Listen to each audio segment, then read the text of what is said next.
started to document this with photos, and I think it would just be easier if I showed you a video of how to cut quilt pieces with a rotary cutter and mat and a ruler. So this is super simple. You probably think you need to use all these lines and everything, but you really don't for these small kinds of pieces.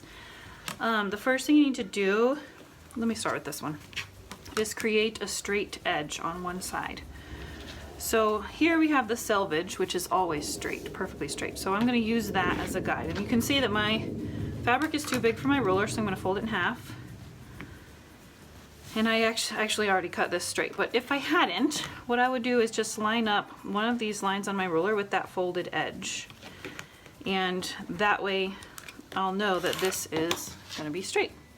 So now that I have this edge straight, I can go ahead and start cutting my pieces, or the width that I want. So we're cutting squares that are 4.5 by 2.5. So I'm going to go ahead and cut my 4.5 width first, and all I'm doing is using my ruler here, 1, 2, 3, 4.5.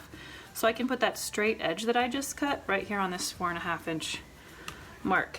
You can see for some projects I put washi tape on there, so if you need to do that, go right ahead. So I'm also making sure that this is a straight line too, so if you need to put that along this bold line. So now you can see I have a perfectly straight two edges. So I just cut my 4.5 inch square. So now I also want to straighten up this edge. I actually do not want to use the selvage. So I'm going to go ahead and keep my piece folded and just cut that end off. Again, lining up my already straightened edge with my bold line on my ruler. Then I'm going to turn that around so that I can start using this straight line to cut my 2.5 inch widths. And so again, I'm just using my ruler. 1, 2.5 is this line right here. Most rulers are 5 inches, some come with an extra 1/2 inch, but this one is 5, which is handy. So I'm just going to start, say I'm cutting 2 at a time, cutting my pieces at 2.5. So I'm making sure that this already straightened edge is on this bold line and that this is on the 2.5 line. So let's see, I got 4 out of that piece. Don't think I can get, oh yes I can. So I can get extra little blocks out of this one. So I just cut 6 pieces of this fabric. There's an airplane, can you hear that? Okay, this one is even smaller, so I don't need to fold it in half. You can see this one's not quite, well maybe it is big enough to cut my 4.5 inches first. If it wasn't, this is what I love about this project, is that it doesn't take very big scraps. This is a real pretty small scrap. So this edge looks already straight, so I'm just going to go ahead and use that to line up this bold line along the edge so I can straighten this edge.